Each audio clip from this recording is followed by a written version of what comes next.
Good morning, my friends. I'm here on my back porch and I'm trying to get everybody looked at in a timely fashion. Yesterday I did Dick and Jane, the little guys, the two little shoe boxes, and today I wanted to do little Wally.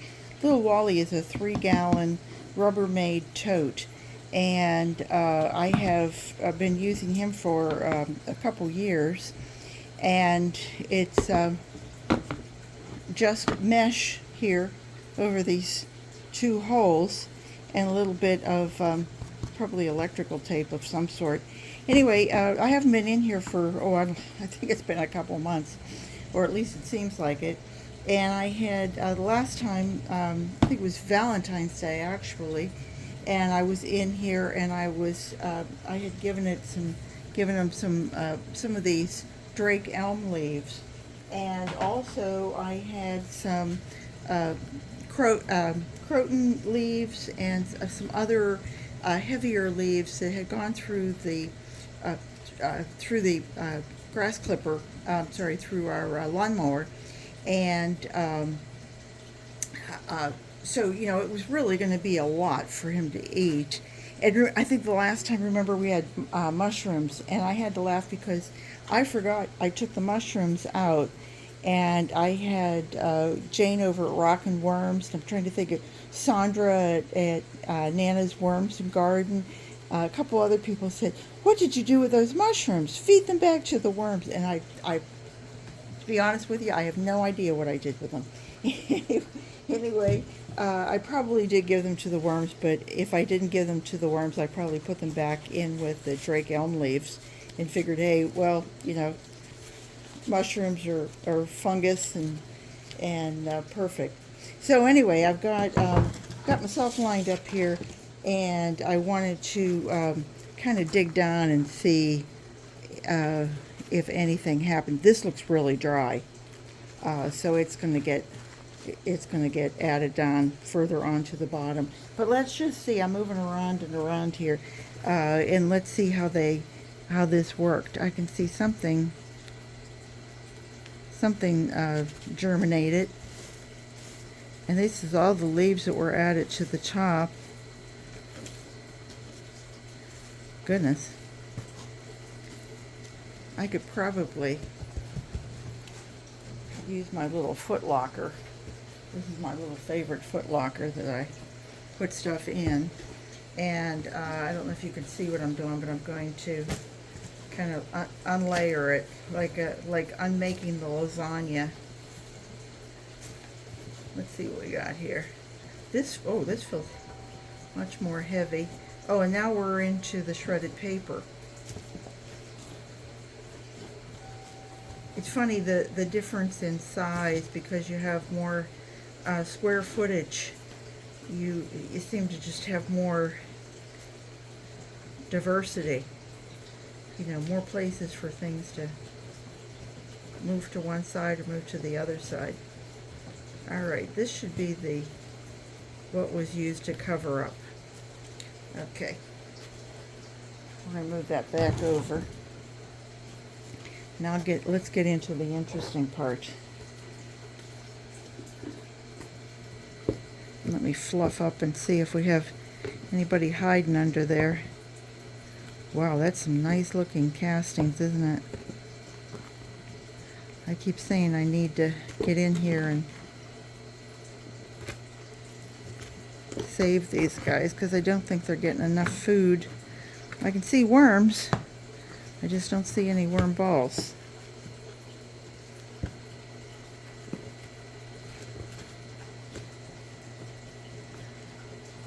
I see worms, but I don't see any worm balls. I think 2 months was too long.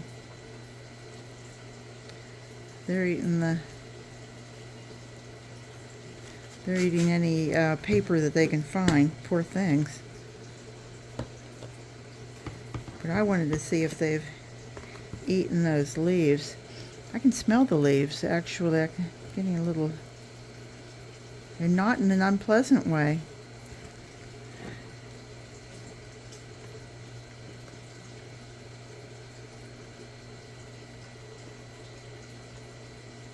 Looks like a little stem.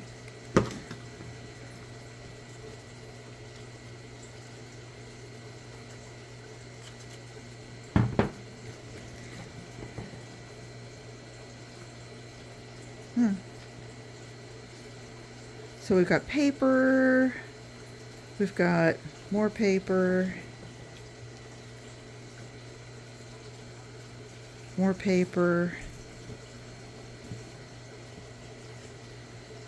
Maybe it was on this side. I would have thought, because I have to say, you know, croton leaves are very much like magnolias. You know, they're hard to break down. That felt like an avocado. The shell. Trying to get to the corners here. I'm seeing worms, but I'm not seeing any worm balls. Sorry, Ann over at Plant Obsessed. No worm balls here. Interesting. Okay. And it feels almost dry enough to sift, but I don't want to do that yet. So what I am going to do, though, is I'm going to try and give them just some more paper. I'm going to give them some fruit. This is a whole banana peel.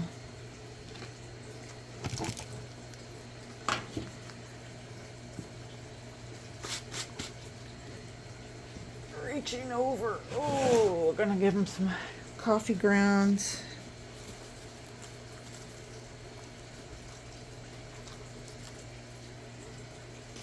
I'm going to give them a couple pods. You know, when you go away and they have these little single serve things, I want to see if they how quickly they break those up. So there's 4 of them, 4 little pods. Let's see how they take that down. And let's just add some little additives here. This is avocado. This is a pit that was it just put through the NutriBullet. It wasn't dehydrated. It was just, you know, it's a stone. You know, it's the seed inside the avocado. Now this was banana and strawberries, peels and tops that were dehydrated and then pulverized in my NutriBullet. A little oatmeal I want to add because I want to fatten the worms up and make them nice and chubby. And then because they don't have a stomach, they have a gizzard and a crop, we're going to give them some eggshell. And that should really give everybody back to a good start. And this time I'm going to add the stuff that I took off the top. I'm going to add that over it. That should give everybody a little fresh start. Like, oh, look, we have food to eat. Let's move over to this side. That should be great. And then this is rainwater that has some super soil in it, that stuff that Super Soil sent me. They sent me their latest product that I have been using. It's like a little black powder, and I feel like I've got gunpowder or something. Anyway, you add just a scant 1/8 of a teaspoon in your gallon of water, and it really is supposed to add bacteria and the microbes and all kinds of good stuff to your compost. And if you were watching me, you know that I did a series of, hurrying up my, speeding up my compost, having it break down. So I wanted to see, it drew worms in so quickly that I want to see what it'll do to my worms that are in bins. So, and then I'm just going to move that back over. Hello, wormies. Look at this. Look at the babies. My worms are small, but they are also probably, I mean, I've been doing this for almost 15 years, so, uh, I, and I don't do them to breed. I just do them for the compost so that I can then uh, feed it back to my garden. So let's see, what else do we have here? Let's just put these little wrappers on top. This was the original one. That's pretty dry. I'll wet that down. These are the other two that I brought out today. Just a hint. If you guys are doing your spring gardening and you garden in pots, I always take my pots and I add a coffee filter to the bottom of it so that my soil doesn't drain out. And I always think that on the other end, whenever I have these and I feed them to the worms, I think, oh, what a pain in the neck to have these. And I keep thinking, why don't I just use one of these with the coffee grounds, just shake the coffee grounds out and then use one of these at the bottom of the pot. So that way I don't have to go out and buy a package of coffee filters for my spring planting. So anyway, just a thought. So there we go. Little Wally should be set for at least a few weeks. I can't quite. Little Wally, stop this. Little Wally's sticking his foot out or something. Oh, there we are. All right. Anyway, happy gardening, everyone. Happy vermicompost, happy vermiculture, whatever you want to say. Come back and see me the next time because I'll be here. And remember, garden what you've got. Take care, everybody. Bye-bye.